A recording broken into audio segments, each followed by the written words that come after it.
TNPSC aspirants எல்லாருக்கும் வணக்கம்.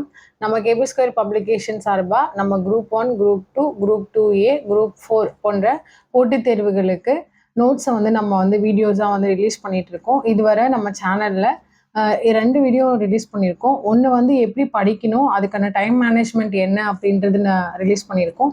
அடுத்த வீடியோவாக இந்திய தேசிய இயக்கங்கள் நடத்துறதுக்கு முன்னாடி ப்ரீவியஸ் ஹிஸ்டரியாக நம்ம என்னெல்லாம் தெரிஞ்சுக்கணும் அப்படின்றதுக்காக 1857 சிப்பாய் கழகம் அப்படின்ற ஒரு நோட்ஸ் நம்ம ரிலீஸ் பண்ணியிருக்கோம். இன்னைக்கு நம்ம என்ன பார்க்க போறோம் அப்படின்னா, ஆங்கிலேய ஆட்சிக்கு எதிராக தமிழகத்தில் நிகழ்ந்த தொடக்க கால கிளர்ச்சிகள் பத்தி பார்க்க போறோம். அதுக்கு முன்னாடி நம்ம சேனலை நிறைய ஆஸ்பிரன்ஸ் சப்ஸ்கிரைப் பண்ணாம பார்த்துட்டு இருக்கீங்க. அந்த மாதிரி வீடியோஸை முழுசா பார்க்க மாட்டீங்க. ஸோ எந்த ஒரு வீடியோஸ் நம்ம ரிலீஸ் பண்ணாலும் அதை ஸ்கிப் பண்ணாம கட் பண்ணாம பாருங்க. அப்பதான் உங்களுக்கு இந்த வீடியோ முழுசா பயனடையும். இது வரைக்கும் யாரும் சொல்லாத அழகான எளிமையான விளக்கத்தோட நம்ம நம்மளோட கிளாஸஸ் கண்டக்ட் பண்றோம். நோட்ஸ் அப்லோட் பண்ணிட்டு இருக்கோம். ஸோ அதனால கட் பண்ணாம பாருங்க. அப்பதான் உங்களுக்கு புரியும். சப்ஜெக்டை முழுசா அண்டர்ஸ்டாண்ட் பண்ணி நீங்க படிக்கிற மாதிரி தான் நம்ம வீடியோஸ் இருக்கும். கண்டிப்பா உங்க டைம் உங்களுக்கு வேஸ்டா போகாது. நீங்க 30 மினிட்ஸ் 25 மினிட்ஸ் நம்ம வீடியோஸை கட் பண்ணாம பாத்தீங்க அப்படின்னா அதோட முழு பயனும் உங்களுக்கு யூஸ்ஃபுல்லா இருக்கும். இன்னொரு விஷயம், உங்க எல்லாருக்கும் ஒரு குட் நியூஸ் சொல்ல போறோம். நம்ம கேபி ஸ்கொயர் பப்ளிகேஷன் சார்பா எவ்ரி வீக்கெண்ட்ல நம்ம என்ன பண்ண போறோம்னா ஃப்ரீ கிளாஸஸ் எடுக்க போறோம். ஏன் அப்படின்னு கேட்டீங்கன்னா, எங்களோட நோக்கம் சம்பாதிக்கணும் அப்படின்றது கிடையாது. டிஎன்பிஎஸ்சி ஆஸ்பிரன்ஸ் ஈஸியா அவங்க லைஃப்ல முன்னேறணும், நீங்க உங்களுக்கு இன்னும் நீங்க எல்லா எக்ஸாம்லயும் பாஸ் பண்ணணும் அப்படின்ற ஒரே நோக்கத்துக்காக, உங்களோட முன்னேற்றத்துல எங்களோட பங்களிப்பு இருக்கணும் அப்படின்ற காரணத்துக்காகவும் நம்ம ஃப்ரீ கிளாஸஸ் கண்டக்ட் பண்றோம். அதுலயும் ஜாயின் பண்ணிக்கோங்க. அதை பத்தின அப்டேட்ஸ் நான் சீக்கிரம் நம்ம சேனல்ல அப்டேட் பண்ணுவோம். ஸோ தொடர்ந்து நம்ம சேனல்ல வாட்ச் பண்ணுங்க. அப்பதான் உங்களுக்கும் பயனுள்ளதா இருக்கும், எங்களுக்கும் மனநிறைவா இருக்கும். ஆங்கிலேய ஆட்சிக்கு எதிராக தமிழகத்தில் நிகழ்ந்த தொடக்க கால கிளர்ச்சிகள், இதுதான் நம்ம இன்னைக்கு பார்க்க போற தலைப்பு. இதுக்கு முன்னாடி 1857 சிப்பாய் கழகம், அதாவது முதல் இந்திய சுதந்திர போர் அப்படின்ற டாபிக்ல நம்ம சேனல்ல ஆல்ரெடி ஒரு வீடியோ அப்லோட் பண்ணியிருக்கோம். பார்க்காதவங்க அந்த வீடியோவை பார்த்துட்டு இந்த வீடியோ பாருங்க. அப்பதான் 2 வீடியோலையும் நம்ம என்ன நோட்ஸ் கொடுத்துருக்கோம் அப்படின்றது உங்களுக்கு கிளியரா புரியும். ஸோ அதோட லிங்கை நம்மளோட டெஸ்கிரிப்ஷன்ல கொடுக்குறோம். பயனுள்ளதா மாத்திக்கோங்க. இப்போ இந்த ஆங்கிலேய ஆட்சிக்கு எதிரான தொடக்க கால கிளர்ச்சிகள்னு சொல்லும் போது அதற்கான காரணம் என்ன அப்படின்றத தெரிய வரணும். ஃபார் எக்ஸாம்பிள், நம்ம டெமோக்ராட்டிக் கண்ட்ரில ஃப்ரம் த பிகினிங்ல இருந்து காங்கிரஸ் பீரியட் இருந்திருக்கு. அதுக்கப்புறம் பாரதிய ஜனதா பார்ட்டியோட பீரியட் இருந்திருக்கு. ஸோ மாறி மாறி சில கட்சிகள், சில அரசாங்கங்கள் இந்த இந்திய நாட்டை ஆண்டிருக்காங்க. அதாவது சுதந்திர இந்தியாவுக்கு அப்புறம். இதுல என்ன நம்ம புரிஞ்சுக்கப்பட வேண்டிய விஷயம் என்னன்னா, ஒரு கிளர்ச்சியும் ஒரு எதிர்ப்பும் ஒரு போராட்டமும் எந்த இடத்துல வரும் அப்படின்னு கேட்டீங்கன்னா, இந்த நாட்டை சரியா ரூலிங் பண்ணல, இந்த நாட்டை சரியா இப்ப இருக்கிற கட்சிகள் ஆளவில்லை என்றால் மட்டும்தான் அந்த இடத்துல ஆட்சி மாற்றமும் கட்சி மாற்றமும் சில காட்சிகள் மாற்றமும் வரும். அதே மாதிரிதான் தொடக்க காலத்துல இந்த இந்தியா, அதாவது பாரத நாடா அறியப்படக்கூடிய இந்த இந்தியா அப்படின்ற ஒரு ரீஜனை ஆங்கிலேயர்கள், ஐரோப்பியர்கள், பிரெஞ்சுக்காரர்கள், டச்சுக்காரர்கள் இந்த மாதிரி மாறி மாறி சில இடங்களை ஆட்சி செய்ய ஆரம்பிக்கிறாங்க. ஸோ ஆட்சி செஞ்சதோட மட்டும் இல்லாம அவங்க இன்னொரு விஷயம் என்ன பண்றாங்க அப்படின்னா, நாடு பிடிக்கும் கொள்கை, இடம் பிடிக்கும் கொள்கை. அதே மாதிரி ஒரு ரீஜனை ஆண்டுட்டு இருக்கியா, அவங்க கூட போரிட முடியலையா, அப்போ நீ என்ன பண்ணி எங்களுக்கு இவ்வளவு கப்பம் கட்டு, எங்களுக்கு இவ்வளவு பணத்தை நீங்க வருஷமோ மாசமோ இல்ல 15 நாளைக்கு ஒரு தடவையோ நீ கொடுத்துடணும். அந்த அமௌண்ட் என்ன அப்படின்னு பாத்தீங்கன்னா, அந்த ராஜாவுக்கோ இல்ல அந்த பாளையக்காரர்களுக்கோ அந்த ஜமீன்தார்களுக்கோ அவங்களோட வருமானத்தை மீறிய பணத்தொகையா இருக்குது. சோ இதெல்லாம் என்ன ஆரம்பிக்குது அப்படின்னா, நம்ம இந்தியர்களுக்கும் ஆங்கிலேயர்களுக்கும் இடையில பிரச்சனைகளுக்கு வழிவகுக்கக்கூடிய விஷயமா இருக்குது. அதோட முதல் ஸ்டார்டிங் தான் இந்த பாளையக்காரர்கள் புரட்சி. முதல்ல எந்த இடத்துல தமிழ்நாட்டுல தொடக்க கால கிளர்ச்சிகள் வருது அப்படின்னு கேட்டீங்கன்னா, பாளையக்காரர்கள் கிட்ட இருந்துதான். அதோட வரலாறை பத்தி நம்ம பார்க்கலாம். என்ன காரணம், முதல்ல இந்த மாதிரி ஒரு போர் நடந்ததுக்கான காரணங்களா என்ன மையப்படுத்தியிருக்காங்க அப்படின்னா, பிரெஞ்சு படைகள் மற்றும் அதோடு தோழமை கொண்டிருந்த இந்திய ஆட்சியாளர்களையும் 3 கர்நாடக போர்களில் தோற்கடித்திருந்தது கிழக்கிந்திய கம்பெனி. அடுத்து என்ன அப்படின்னு பார்த்தோம்னா, நாடு பிடிக்கும் முதல் எதிர்ப்பு திருநெல்வேலி பகுதியின் நெற்கட்டு சேவலில் ஆட்சி புரிந்து வந்த பூலித்தேவரிடமிருந்து வெளிப்பட்டது. அதாவது ஆங்கிலேயர்களோட ஒவ்வொரு நடவடிக்கைகளுக்கு எதிராகவும் இந்தியாவிலிருந்து பல பகுதிகளில இருந்து பலதரப்பட்ட மன்னர்களிடத்திலிருந்தும் ஆட்சியாளர்களிடத்திலிருந்தும் எதிர்ப்புகள் வருது. அப்படி பார்க்கும்போது தொடர்ந்து வேலு நாச்சியார், வீரபாண்டிய கட்டபொம்மன், மருது சகோதரர்கள், தீரன் சின்னமலை போன்ற தமிழகத்தில் ஆட்சி புரிந்து வந்தோரும் எதிர்ப்பு தெரிவிக்கிறாங்க. எனவே 1806ல பாளையக்காரர்கள் போர் என அறியப்படும் இது வேலூர் புரட்சிக்கும் இட்டு சென்றது. என்ன அப்படின்னு பார்த்தோம்னா, ஆங்கிலேயர்கள் இந்தியாவுக்குள்ள நம்ம பரவலா பார்க்கிறது 2 விஷயம் தான். ஒண்ணு நாடு பிடிக்கும் கொள்கைன்னு சொல்லலாம். இன்னொன்னு வந்து நம்ம வரி கட்டுங்க, அதிகமான பணத்த செலுத்துங்க, சொத்து வரி கட்டுங்க அப்படின்னு சொல்லலாம். ஏன் இதெல்லாம் ஒரு புரட்சிக்கும், போருக்கும் கொண்டு செல்லுது அப்படின்னு பார்த்தோம் அப்படின்னா, இப்போ ஒரு ஃபார் எக்ஸாம்பிள் ஒரு ராஜா கிட்ட ரூ. 1,00,000 பணம் இருக்கு அப்படின்னா, அவர் அத வரியா வந்து ரூ. 10,000 கட்டணும். அந்த ரூ. 1,00,000க்கு ரூ. 1,10,000 கட்ட சொன்னாங்கன்னா, அப்ப அந்த ராஜா என்ன பண்ணுவாரு? ஆங்கிலேயர்களோட படைகளுக்கு பயந்து, அஞ்சி எங்க நம்மளோட ராஜாங்கம் போயிடுமோ, நம்மளோட ரீஜன் அவங்க கைப்பற்றிடுவாங்களோ அப்படின்ற பயத்துல என்ன பண்ணுவாங்கன்னா, அவங்களுக்கு கீழ வாழக்கூடிய மக்கள் மேல அந்த வரிகள திணிப்பாங்க. சோ இது என்ன ஆகுது அப்படின்னு பார்த்தீங்கன்னா, ஒரு நிம்மதியின்மையை ஏற்படுத்துது.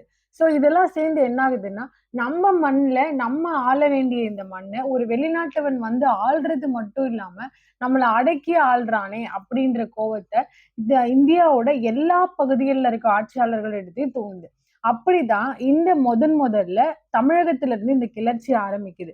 சோ இப்போ நம்ம இதுக்கான முதல் எதிர்ப்பு எங்க இருந்து வருது அப்படின்னு பார்க்கலாம். ஆங்கிலேயர்களுக்கு எதிரான மண்டல சக்திகளின் எதிர்ப்பு.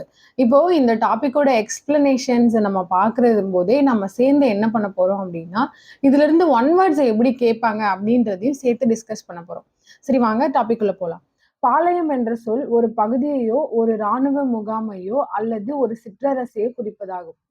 ஆங்கிலேயர்கள் இவர்களை போலிக்கார் என்று அழைக்கிறாங்க. ஸோ இந்த போலிக்கார் அப்படின்ற சொல் வந்து பாத்தீங்கன்னா, இறையாண்மை கொண்ட ஒரு பேரரசுக்கு கப்பம் கட்டும் குறுநில அரசை குறிக்கிறது. முதல்ல இந்த போலிக்கார், இந்த பாளையக்காரர் அப்படின்ற ஒரு வார்த்தையை சிஸ்டமை யார் கொண்டுட்டு வராங்க அப்படின்னு பாத்தீங்கன்னா, வாரங்கலை சேர்ந்த பிரதாபருத்ரனின் ஆட்சி காலத்தில் காகதீய அரசில் இப்பாளையக்காரர் முறை அறிமுகப்படுத்தப்பட்டது.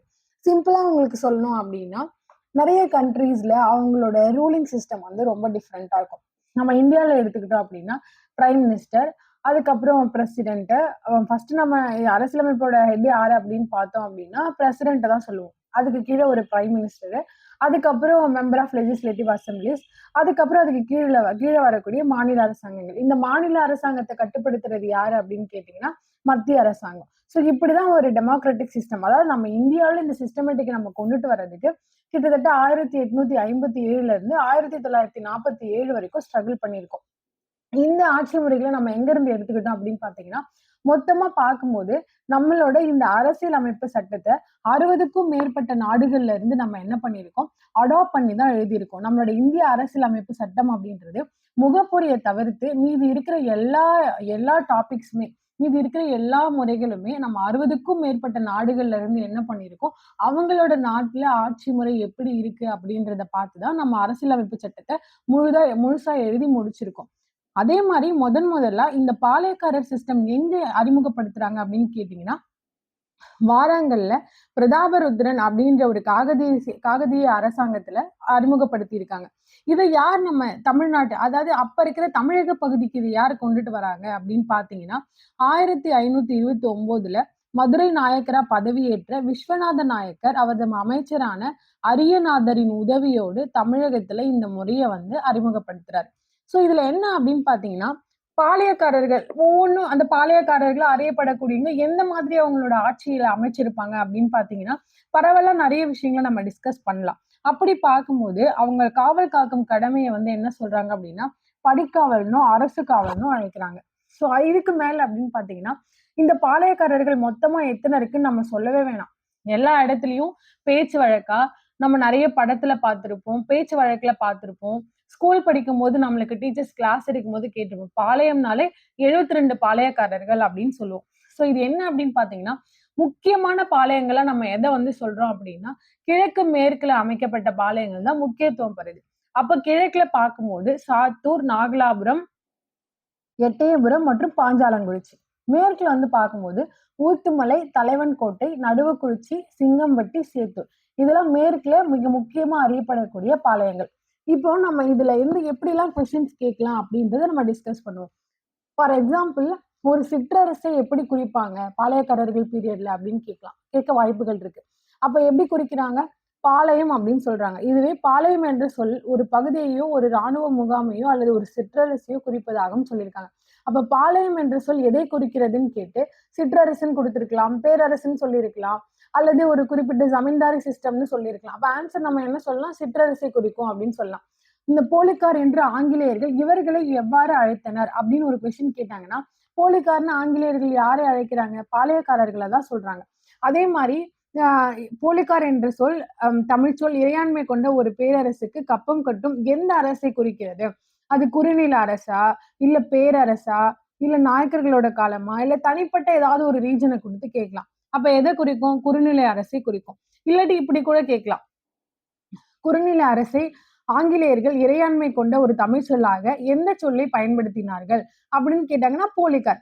இப்படிதான் வந்து நம்ம படிக்கும் போதே அதுல இருந்து ஒன் வேர்டு எப்படி கேட்கலாம் பிரிலிம்ஸுக்கு அப்படின்றதையும் சேர்த்து படிக்கணும்.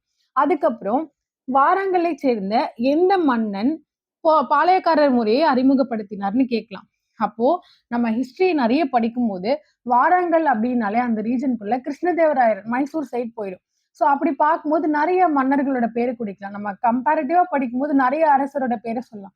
அப்ப நம்ம படிக்கும் போதே என்ன பண்ணணும்? பிரதாபருத்ரன் அப்படின்னாலே அவர் வாராங்கல்ல ஆட்சி செஞ்சவர். அவர் எந்த மன்ன பீரியடை சேர்ந்தவர் அப்படின்னு கேட்டீங்கன்னா காகதிய அரசை சேர்ந்தவர். அவர் எந்த முறையை அறிமுகப்படுத்துறார் அப்படின்னு கேட்டா வாராங்கல்ல சேர்ந்த அந்த அரசர் பாளையக்காரர் முறையை அறிமுகப்படுத்துறார். இப்படி நம்ம ஞாபகம் வச்சுக்கணும்.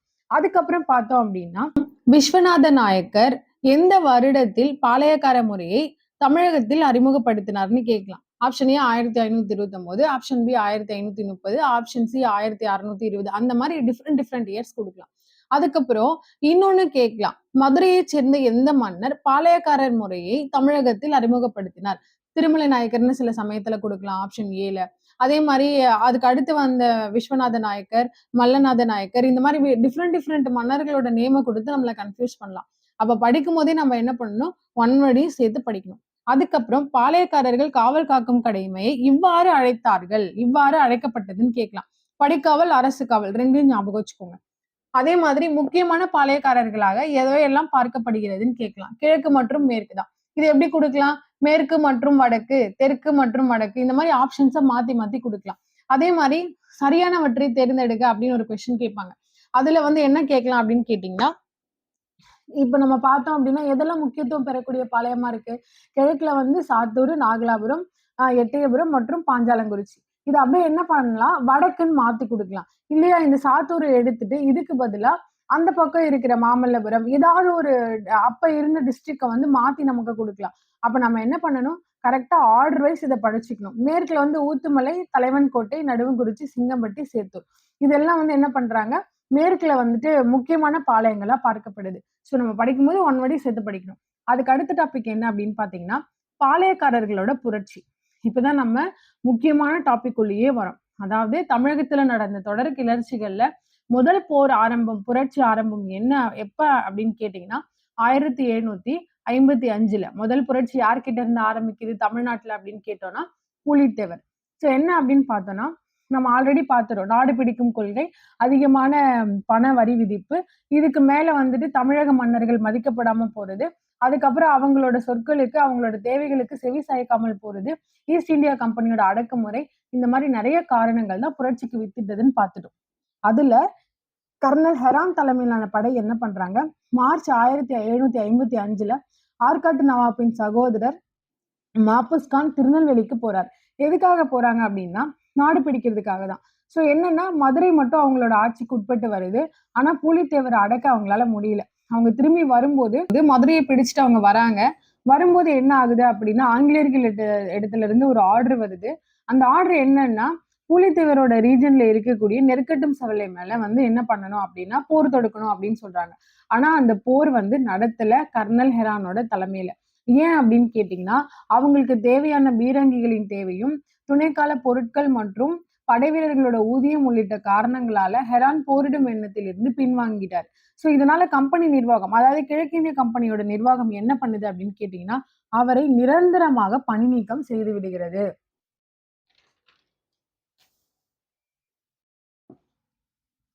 இதுக்கப்புறம் பிரிட்டிஷ் எதிர்ப்பாளர்களின் கூட்டமைப்பும் நட்பு கூட்டணியும். அதாவது இந்த இடத்துல என்ன ஆகுது அப்படின்னா இப்போ பூலித்தேவரும் சில இடத்துல வந்து உதவிகள் கேட்கிறாரு. அதே மாரி ஆங்கிலேயர்களும் சிலரோட உதவிகள கேட்கிறாங்க. அப்படி பார்க்கும்போது, நவாப் சந்தா சாஹிப்பின் முகவர்களாக செயல்பட்டு வந்த மியானா, முடிமையா, நபி-கான் கட்டாக் எனும் 3 பிரித்தானிய அதிகாரிகள் மதுரை மற்றும் திருநெல்வேலி பகுதிகள்ல பொறுப்பு வகிக்கிறாங்க. அதாவது இவங்கலாம் வந்து என்ன பண்றாங்கன்னா, அதுல முக்கியமான ஆட்சியாளர்களா நியமிக்கப்பட்டு அவங்க பொறுப்பு வகிச்சுட்டு இருக்காங்க. அவங்க என்ன பண்றாங்க அப்படின்னு கேட்டீங்கன்னா, ஆற்காட்டு நவாப்பான முகமது அலிக்கு எதிரா மேற்கு பாளையக்காரர்களுக்கு ஆதரவு அளிக்கிறாங்க. அப்ப இந்த மேற்கு பாளையக்காரர்கள் யாரு அப்படின்னு கேட்டீங்கன்னா, ஊத்துமலை, தலைவன்கோட்டை, நடுவுக்குறிச்சி, சிங்கம்பட்டி, சேத்தூர் ஆகியவற்றில் பொறுப்பு ஆட்சியாளர்களா இருந்தவங்க தான் மேற்கு பாளையக்காரர்கள்.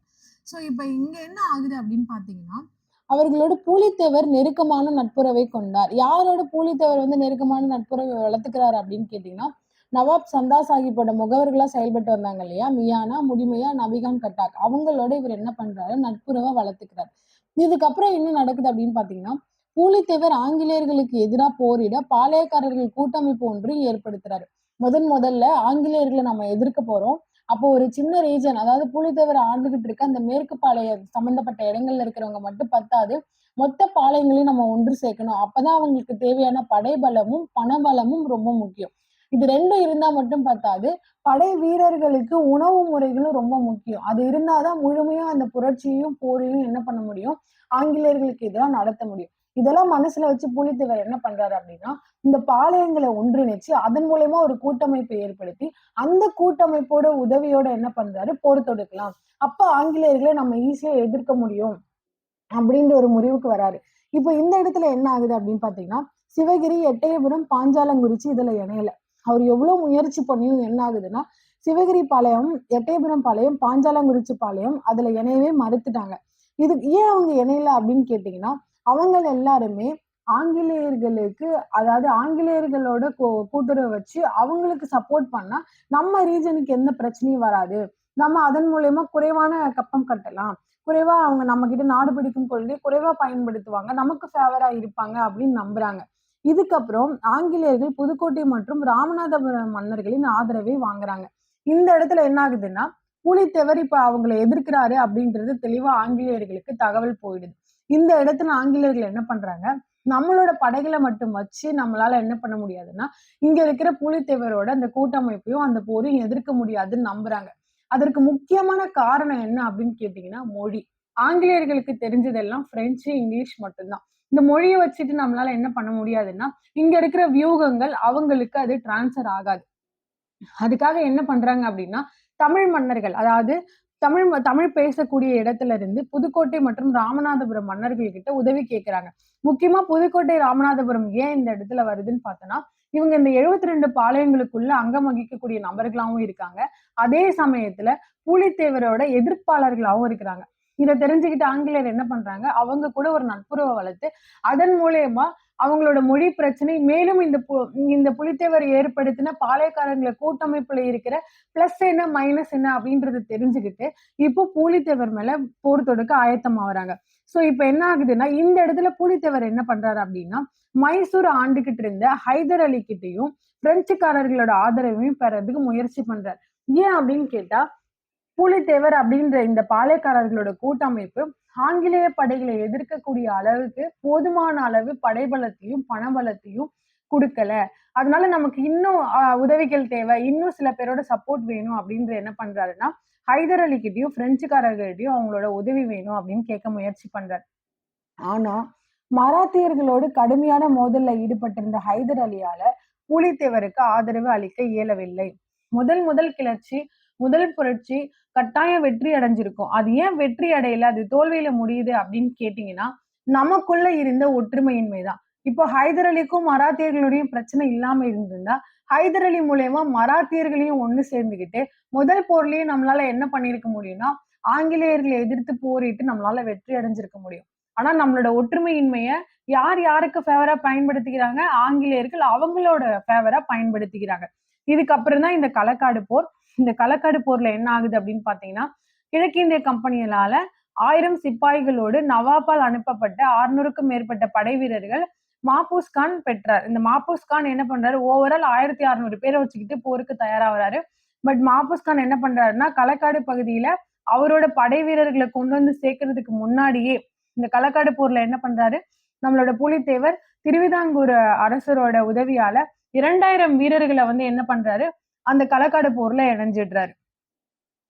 இதுக்கப்புறம் யூசுப் கானும் பூலித்தேவரும் இந்த போர்லோட அடுத்த கட்ட நடவடிக்கை என்னன்னு பார்த்தோம்னா, கிழக்கிந்திய கம்பெனினால அனுப்பப்பட்ட யூசுப் கான், இந்த யூசுப் கான் வேற யாரும் கிடையாது, கான் சாஹிப் அப்படின்னு அழைக்கப்பட்ட இவர் என்ன பண்றாரு, விரும்பி மத மாற்றத்துல ஈடுபடுறாரு. அந்த மத மாற்றத்திற்கு முன்பு இவரு என்னன்னா ஒரு ஹிந்து மன்னர் தான். அவர் பேர் வந்து மருதநாயகம் அப்படின்னு அழைக்கப்படுறாரு. இப்போ நம்மளுக்கு ஒன் வேர்டு இப்படி கூட கேட்கலாம், மருதநாயகம் என்பவர் இந்த பெயரால் இதற்கு முன் அழைக்கப்பட்டார் அப்படின்னு கேட்டனா கான் சாஹிப் அல்லது யூசுப் கான், இல்லாட்டி யூசுப் கான் என்ற நபர் இதற்கு முன் எந்த மதத்தை சார்ந்தவராக இருந்தார் அப்படின்னு கேட்டீங்கன்னா ஹிந்து மதத்தை சார்ந்தவராக இருந்தார். அப்படி இல்லை அப்படின்னு கேட்டீங்கன்னா கான் சாஹிப் என்பது இவருடைய பெயர் அப்படின்னு கேட்டாங்கன்னா அதுல யூசுப் கான்ல ஒரு ஆப்ஷன் இருந்ததுன்னா யூசுப் கானை டிக் பண்ணுங்க. அப்படி இல்ல மருதநாயகம் இருந்ததுன்னா மருதநாயகம் அப்படின்ற ஆப்ஷனை டிக் பண்ணுங்க. நெக்ஸ்ட் என்ன அப்படின்னு பார்த்தோம்னா 1761 மே 16 பூலித்தேவர் என்ன பண்றாரு, 3 முக்கிய கோட்டைகள், அதாவது நெற்கட்டும் செவல், வாசுதேவநல்லூர் மற்றும் பனையூர், இதெல்லாம் வந்து என்ன ஆகுது அப்படின்னா யூசுப் கானோட கட்டுப்பாட்டுக்குள்ள வந்துருது. எப்போ, 1761 மே 16. இப்படி ஒரு கொஸ்டின் கேட்கிறாங்க. யூசுப் கான் எந்த வருடம் பூலித்தேவரின் கட்டுப்பாட்டில் இருந்த நெற்கட்டும் செவல், வாசுதேவநல்லூர் மற்றும் பனையூர் ஆகிய பகுதிகளை தன்னுடைய ஆட்சி அதிகாரத்தின் கீழ் கொண்டு வந்தார் அப்படின்னு கேட்டாங்கன்னா 1761 மே 16. மறந்துடாதீங்க, இந்த ஆப்ஷன் அப்படியே மாத்தி கேட்கலாம்.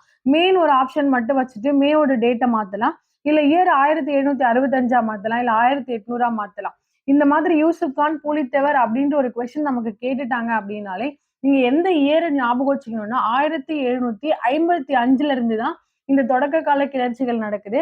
அப்போ இந்த புலித்தேவர் சம்பந்தமா, வேலுநாச்சியார் சம்பந்தமா எந்த கொஸ்டின்ல இயர்ஸ பத்தி கேட்டாலும் 1755 இருந்து 1855 இருக்கிற வருடங்களை தான் நம்ம டிக் பண்ணணும். அதுல இருந்து நம்ம ஈஸியா ஞாபகம் வச்சுக்கணும், இயர்ஸ் அப்படிதான் ஞாபகம் வச்சுக்கணும். நெக்ஸ்ட் என்ன அப்படின்னு கேட்டீங்கன்னா, இப்போ வந்துட்டு திருவிதாங்கூர்ல இருந்து எத்தனை படை வீரர்களை வந்துட்டு புலித்தேவருக்கு உதவி பண்ணதுக்கு அனுப்பிச்சாங்க அப்படின்னு ஒரு ஆப்ஷன் கேட்கலாம். அதுல 2000 படை வீரர்கள், அதை மட்டும் ஞாபகம் வச்சுக்கோங்க. இன்னொன்னு, திருவிதாங்கூர் மன்னர் பூலித்தேவருக்கு உதவுவதற்காக 2000 படை வீரர்களை எந்த போருக்காக அனுப்பினார் அப்படின்னு கேட்கலாம். இதுல வந்து முதல் கர்நாடக போர் வரலாம், இரண்டாம் கர்நாடக போர் வரலாம், களக்காடு போர் வரலாம், பிரெஞ்சு போர் வரலாம். சோ அந்த இடத்துல நீங்க என்ன பண்ணணும் அப்படின்னா களக்காடு போர் அப்படின்றத ஞாபகம் வச்சுக்கணும். இன்னும் என்ன அப்படின்னு பார்த்தோம்னா பூலித்தேவர் யாரோடு நெருக்கமான நட்புறவை கொண்டார் அப்படின்னு கேட்டா இவங்க எல்லாம் வந்துட்டு மியானா, முடிமையா, நபிகான், நபிகான் கட்டா, இவங்க 3 பேர் கூட தான் நெருக்கமான நட்புறவை வளர்த்துக்கிட்டார். இன்னொரு கொஸ்டின் கூட கேட்கலாம், பூலித்தேவர் மியானா, முடிமையா, நபிகான் ஆகியவர்களோடு நட்புறவை வளர்த்து கொண்டார், இவர்கள் யாருடைய முகவர்களாக செயல்பட்டனர்னு கேட்கலாம். அது நவாப் சந்தா சாஹிப்போட முகவர்களா செயல்பட்டாங்க. அந்த மாதிரி நீங்க என்ன பண்ணணும் அப்படின்னா கொஸ்டின்ஸை ஞாபகம் வச்சுக்கணும். ஆங்கிலேயர்கள் பூலித்தேவரை எதிர்ப்பதற்காக எந்த நாட்டு மன்னர்களின் உதவியை நாடினர் அப்படின்னு கேட்டா ராமநாதபுரம் மன்னர்கள் மற்றும் புதுக்கோட்டை மன்னரோட உதவியை தான் நாடுறாங்க. அப்ப இது ரெண்டுத்துல இருந்து ஏதாவது ஒண்ணு கூட கேட்கலாம். ஒண்ணு ராமநாதபுரம் ஆப்ஷன்ல இருக்கலாம், இல்ல புதுக்கோட்டை ஆப்ஷன்ல இருக்கலாம். சோ அப்போ நீங்க அதையும் ஞாபகம் வச்சுக்கணும். இன்னொரு கொஸ்டின் என்ன அப்படின்னு கேட்டீங்கன்னா, பூலித்தேவர் ஆங்கிலேயர்களுக்கு எதிராக பாளையக்காரர்கள் கூட்டமைப்பு என்று உருவாக்குகிறார். இதில் எந்த பகுதி அந்த பூலித்தேவரோட பாளையக்காரர்கள் கூட்டமைப்பில் இணையவில்லை அப்படின்னு கேட்டா இந்த சிவகிரி, எட்டயபுரம், பாஞ்சாலங்குறிச்சி, இது 3ஐயும் ஞாபகம் வச்சுக்கோங்க. இது 3த்துல இருந்து ஏதாவது ஒண்ணு கூட கேட்கலாம். இல்லாட்டி இந்த சரியான விடையை தேர்ந்தெடுங்கன்னு கேட்டுட்டு சிவகிரி, எட்டயபுரம், பாஞ்சாலங்குறிச்சி இது கூட ஏதாவது ஒண்ணு ஆட் பண்ணிட்டு இவங்கெல்லாம் வந்து புலித்தேவரோட பாளையக்காரர்கள் கூட்டமைப்பில் இணையலை அந்த மாதிரி கேட்கலாம். சோ அப்ப படிக்கும் போது நீங்க ஒன் வடியை சேர்த்து படிச்சிட்டீங்கன்னா ரிமைண்ட் பண்ணும்போது உங்களுக்கு ஈஸியா இருக்கும்.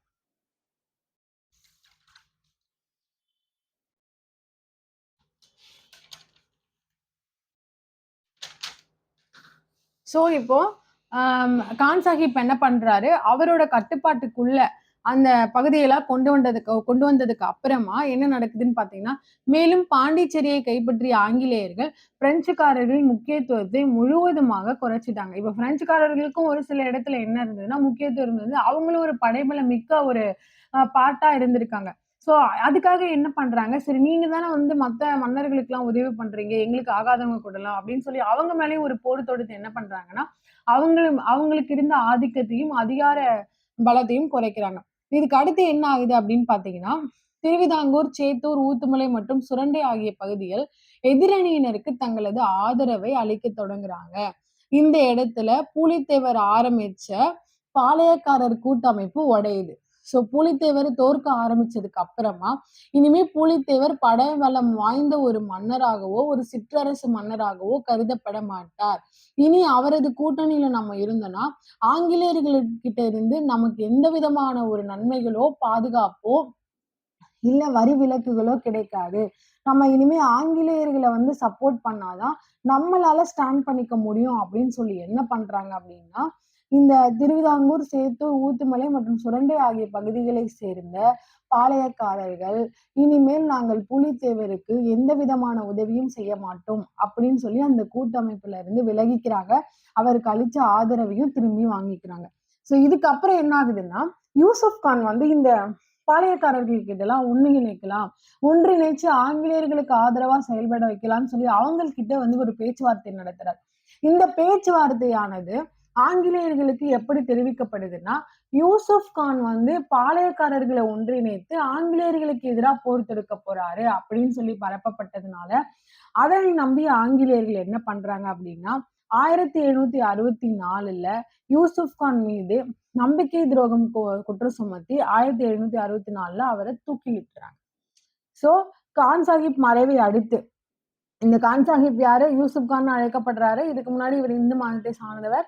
இவர் வந்து மருதநாயகம் அப்படின்ற பேராலையும் அழைக்கப்பட்டிருக்காரு. இவர் இறந்ததுக்கு அப்புறமா என்ன ஆகுதுன்னா, நாடு இழந்து இருந்த பூலித்தேவர் 1764 மீண்டும் நெருக்கட்டும் சவலை மேல ஒரு போர் தொடுத்து நெருக்கட்டும் சவலை வந்து என்ன பண்றாருன்னா கைப்பற்றுறாரு. ஆனாலும் 1767 என்ன ஆகுதுன்னா, ஆங்கிலேயர்கள் கேப்டன் கேம்பல்ஸ் என்பவரோட தலைமையில ஒரு படை வீரர்கள் அனுப்பி போர் தொடுத்ததுல மீண்டும் பூலித்தேவர் வந்து தோற்கடிக்கப்படுறார். தோற்கடிக்கப்பட்டு என்ன ஆகுது அப்படின்னா, அதன் பிறகு கொஞ்ச நாள்ல நாடு இழந்த நிலையில பூலித்தேவர் வந்து மறைஞ்சிடுறார், காலமாகிடுறார். சோ இதுதான் வந்து ஆங்கிலேயர்களுக்கு எதிரான தொடக்க கால கிளர்ச்சிகள்ல முதலா தமிழகத்திலிருந்து ஆங்கிலேயர்களுக்கு எதிராக தொடுக்கப்பட்ட போர். இதுல ஒரு பாக்ஸ் கொஸ்டின்ஸ் ஒண்ணு இருக்கு. அதுல ஒண்டிவீரன் என்பவர் யார் அப்படின்னு கேட்கலாம். இந்த ஒண்டிவீரன் யார் அப்படின்னு பாத்தீங்கன்னா, பூலித்தேவரோட படைப்பிரிவுல ஒன்றருக்கு தலைமையேற்று நடத்துவாரு. சோ அவர் பூலித்தேவரோட சேர்ந்து என்ன பண்ணுவாருன்னா, ஆங்கிலேய படைகளுக்கு எதிராகவும் கிழக்கிந்திய கம்பெனிக்கு எதிராக போரிட்டு அவங்களுக்கு பெருத்த சேதம் விளைவித்தது மட்டும் இல்லாம அந்த போர்ல ஆங்கிலேயர்களோட பல பேரோட தலைகளை வந்து வெட்டி குவிக்கிறாரு. சோ இதுல வந்து ரொம்ப பெருமை அடைஞ்ச இந்த புலித்தேவர் என்ன பண்றாரு அப்படின்னா, ஒண்டிவீரன் வந்து எனக்கு கிடைச்ச பரிசு அப்படின்னு நிறைய பேர்கிட்ட சொல்லியிருக்காரு. போர் ஒண்ணுல வந்து இந்த ஒண்டிவீரனோட ஒரு கை வந்து வெட்டப்பட்டுருது.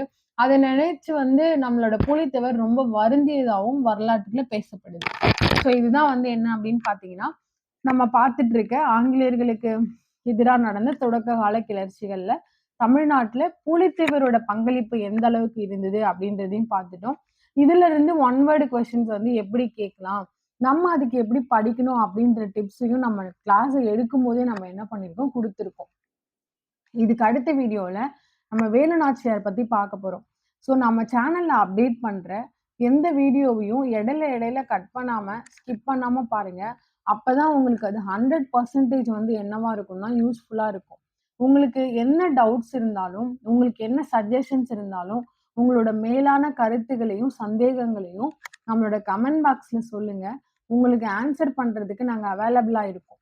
அதே மாதிரி நம்ம கேபி ஸ்கொயர் பப்ளிகேஷன் சார்பா நம்ம சீக்கிரம் ஃப்ரீ கிளாஸஸ் வந்து லான்ச் பண்ண போறோம். இந்த ஃப்ரீ கிளாஸஸ் வந்து என்ன கான்செப்ட் அப்படின்னு பார்த்தீங்கன்னா, உங்களோட முன்னேற்றத்துல எங்களோட பங்களிப்பு இருக்கணும். அதனாலதான் நாங்க ஃப்ரீ கிளாஸஸ் லான்ச் பண்றோம். கட்டாயம் இந்த கிளாஸ் அட்டென்ட் பண்ணி உங்களுக்கு யூஸ்ஃபுல்லா மாத்திக்கோங்க. உங்களுக்கு இந்த கிளாஸ் அட்டென்ட் பண்றதுக்கு நாங்க லிங்க் இந்த வீக் எண்ட்ல நாங்க வந்து லான்ச் பண்றோம். அதுக்கு முன்னாடி யாரெல்லாம் கிளாஸ் அட்டென்ட் பண்றீங்களோ அவங்கலாம் நம்ம சேனல்ல ஸ்கிரீன்ல தெரியிற நம்பருக்கு கால் பண்ணி உங்களோட நேமை ரெஜிஸ்டர் பண்ணிக்கோங்க.